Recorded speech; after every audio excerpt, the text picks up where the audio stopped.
От Шотландия е Ник, който е Ник с костюма на снимката. А това е другия Да, Ники. да. Това е другия Ники с червената тениска. Не го ли виждате отдолу? Да. То още като казах от Деве за абонирал ли си? Не, аз не го виждам. В абонамента и той направо изчезне от другия лайв. Сигурно сега в момента не може, не знам. Аз не вярвам. Да действа по въпроса. Да, малко се чувствам и аз неудобно да говоря за тия неща, но на мен не ми се иска да вярвам, че някой няма $5 или там $6. Аз дори не знам какво съм направила, но автоматично съм си... Всичко ме е точно. Браво, бе, Пати. Нади, ти с интернета нещо, някакви чертички ти се появяват. Знаеш ли, че малко по-късно чуваш, май ми се струва? Да, знам. Но в България е така, Наде, няма да спрете. Не, как ще е така в България? Интернета ни в България не чувам по-късно, просто мина си. Чуваш по-късно, аз те забелязвам. Той се оправи сега. Появява се някой път тия чертички. И сега къде сте отседнали? Било някакси по-слабо. Къде сте в момента сега? Ваше си някакво място или в хотел ли? Аз ли? Да. Ние аз в София. Да. Ние си имаме апартамент, бевал. Добре, аз къде да знам? Ало, чакай да се премести в другата стая аз. Да, имаш някакво закъснение. Аз не те знам по принцип, че откъде си, дали си от София, дали си от провинцията, май не сме говорили за това, не знам, не си спомням. Сега чувам ли се? Чуваш се? Не, сега отиде на една чертичка. Не, сега е на две чертички. Чува се обаче с закъснение. Сега си на две чертички. По едно време като че ли беше по-добре. Сега е по-добре. Където си, там остани. Къде си в момента? В хола съм. Сега е добре. Къде? Пред хола. В хола. В хола, не пред хола. Добре, въпросът да не си пред хола, защото ако си пред хола и там стой, няма проблем, там ти е добре. Там стой, Наде, където и да си. Където кажеш ти там ще сте, ако трябва на Наде, много ми липсваше твоя глас. Радвам се, че те чуваме. Да, и аз. Много се радвам, че си в България и много се радвам, че и Вал чувам. Да се върнем на въпроса. Вал ме пита къде съм. Ние си имаме апартамент в София и сме си вкъщи. Добре, а мъжът ти е германец, нали? Да. И той сега, как му се... Той идва и друг път сигурно в България, един не може сега да спър. И как е, харесва ли му там? Тук, искам да кажа. Да. В смисъл не му е favorite destination, в смисъл такъв не му е в топ. Да, не е някакво любимо, но може да търпи. Не му е и лошо, в крайна сметка. Аз мога да ти кажа някакви такива дестинации, където ще му стане топ destination. Къде за България ли? Това беше шега. Поиде, кажи, кои са тия дестинации в България? Не, аз сега бях във власт и толкова много такива... това беше шега, Наде, като цяло. Толкова много съединени кораболяци има, че не е истина. Малки, големи, средни. Просто те са забавни дори за гледане. На мен лично са ми забавни. Те не са ми забавни такъв тип. И на мен ще станат. Селски вечеринки. Като цяло, ако трябва да кажем къде примерно му е харесва, но моят приятел му харесва в Пловдив, между другото, много. Да, то там няма как да не ти хареса в Пловдив. Да, иначе като цяло по морето не е нещо, което да... Ако го заведеш, ще му хареса 100%. На власт ли? Не само. Ние сме ходили в България с него на море. Супер. Смисъл такъв на море, не на уикенд. Вие сте ходили на други дестинации, така че надали се ми хареса в България точно.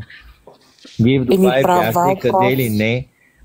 Сигурно предполагаме на Монако сте били, къде ли не, на Френската ривиера. Надали ще му хареса в България той като... Много ще му хареса, аз съм сигурна. Да, Вани направо му отрепа честно. Да. Наде, наистина, на мен също ми харесва. Айде, на мен що не ми харесва, айде да видим. Защото с мен не си бил за това. Чакай малко сега, аз не казвам... Да, айде да се организираме да ходим заедно. Ваня, аз не казвам, че е лошо, обаче Вала е прав, когато имаш това... Морето не. В морето не се влиза. Само краката. Иначе може да хванеш някоя. Болест. В Родопите е хубаво, казва кейсърчето ми. Мене никой не ме е водил. В Триград. Вал, искаш ли да ходим? Триград. Какво е това? В Родопите ли е това Триград? Да, брутално яко. За такива, брутално яко, с джипове се ходи сред природата, освен това някакви преходи има, много са яки. Да, имате ме, Наде, благодаря ти. Имате ме. За такива дестинации ме имате в Родопи. На хладно. Велинград, Кейсърче, това е супер. То Велинград направо ми е тотал щета. Не е ли готино? Аз съм ходил, ама какво видях от Велинград? Готино е, но не знам, някак си, когато мина с колата си през този Велинград велик и като си я разбия, не ме кеф, предпочитам Триград. А на Триград е много готино. За първ път го чувам този Триград. Къде е това? Родопи. Първо, и то се казва, там е Триградското ждрело. Много е готино там. Аз бях на един лагер, където с джипове, такива... Аз имам и познати Вал там. Директно отиваме и ни разкарват навсякъде. Няма даже и да ходим, защото и аз съм с травми на кръка. Като цяло имам късане на връзки. Доста. Айде да ходим в този Триград тогава. Казваш и отиваме. Ма ти с кола ли си? Не, да, аз съм с кола, но отиваме до там и оттам те ни разкарват. Аз имам и познати даже на този лагер, когато ходих, супер яко беше и толкова много места има, толкова много природа. Кога си ходила на този лагер? Аз от малък не съм миналата година. Аз ходих като малък много на лагери, на Петрово Бърдо ходих, там до Батак. То фитнес, на който ходя. Там е този лагер и много е яко. Ма ще спортуваме ли там? Какво ще правим? Не, какви спортувания? Няма да спортуваме. Какво ще правим? Ще ни разхождат с джиповете. Ще се ебем ли с някой там или какво? Не, Вал, не.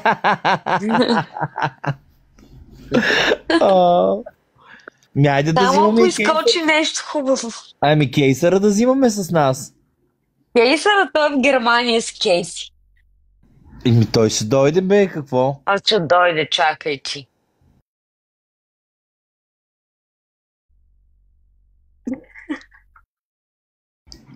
Ма не мога да го разбера и той къде е затворен. Той нещо не ми казва, той стои някъде затворен.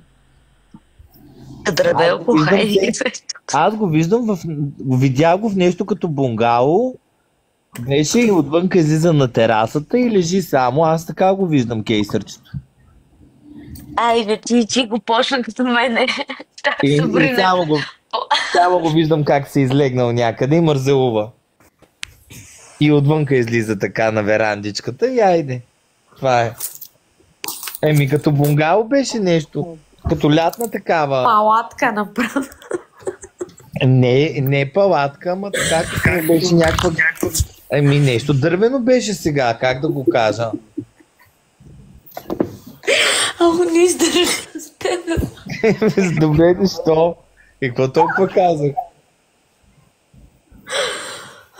Добре, в някаква къщичка ли, как да го кажа? Палатка да се значи. Толкова много работиш и се изненадаш. Верно ли бе, Кейси? Оле, милички, много работи. Наде, чуй хората. Аз... На мен ми се струва 3 часа на ден, 2 часа и половина, че и аз много работя ми се струва. Не знам. Ама хората работят повече от мене по принцип. Цаката е да не работиш много, а да не работиш много и да печелиш много. Да, като мене, нали? Точно така. Ей така, това е най-хубавото. Ма може и повече, ама аз не искам повече. Не искам просто да съм ангажиран повече. Ако може с по-малко, що да може повече? Да, не ми трябва повече. Добре ми е. Има, обвързваме двата края. Дед вика един познат, важното е да капе, вика, да капе. Да капе да има, да има луканка и хляб и това е, какво? Точно така. Аз искам да тече. Ти искаш да тече. Не бъде шалчна. Аз искам да има и така, колкото и гонз. Да ми е добре. Аз искам да ми е спокойно, нищо друго. И аз така искам. И аз така. Толкова пари да си и си ми е спокойно. То като си имаш, си имаш някакви пари и си е спокойно винаги. То да ме вляза с много пари не е много хубаво, защото тогава вече там не е много спокойна работата. Каква е тая работа в Германия, дето не се работи? Ако имаш фирма, те правят от... Не знам, Кейси, както ти казах при нас, да обясняваш. Така не мога на написано нищо да разбера. Иванино, айде, вземай си го кейсърчето, ти миналия път изчезна той като се качи. Що? Какво става там? Нещо съм изпуснала. Нищо не си изпуснала. Поделяйте си го, тук давам ви го кейсъра. Ти пък да не е такова. Много е сладък. Много е хубав кейсъра. Аз съм Ванинка да се замисли какво. Да, бе, да. Ванинче, какво ти си свободничка? Той е такова добро момче. Знае ли се дали е свободна? Да знае. Тя е казала, че е свободна. Може вече да не съм. Аз това казвам. Оле, толкова бързо ли веднага те грабнаха? Ти си като топъл хляб. Това Валентин направо. Вау. Много ме разсмиваш направо, чак не издържам. Много бързо те лапнаха, бе, ти като топъл хляб, бе. Не, аз нищо не съм. Ако и той излиза от фурната. Те те оставиха за една седмица и веднага те ангажираха пак. Не, тя си почива сега, се усещам, че няма гадже в момента. Тя стоя самичка на морето, там нейните приятелки излизаха. Окручва се там с едни райбери, с едни синджири. Да, нещо беше се притеснявала нещо, че някой се влезе. Наде, ти много помниш. Спомням си, защото ти каза, че беше ми страх между другото, тогава много ми помогнахте. Какво ти помогнахме толкова? Защото наистина се чувствах много гадно, Вал, тогава. Не ти е било... Беше ме страх. Аз като цяло нямам много доверие на хората. Дори да са ми приятели. Все пак приятели, ама те ги няма, те са на парти. И знам ли, ако нещо стане, те са на парти, я чуят, я не чуят. Ако бяха на такъв първи етаж, ли приземен етаж, и нещо. Да,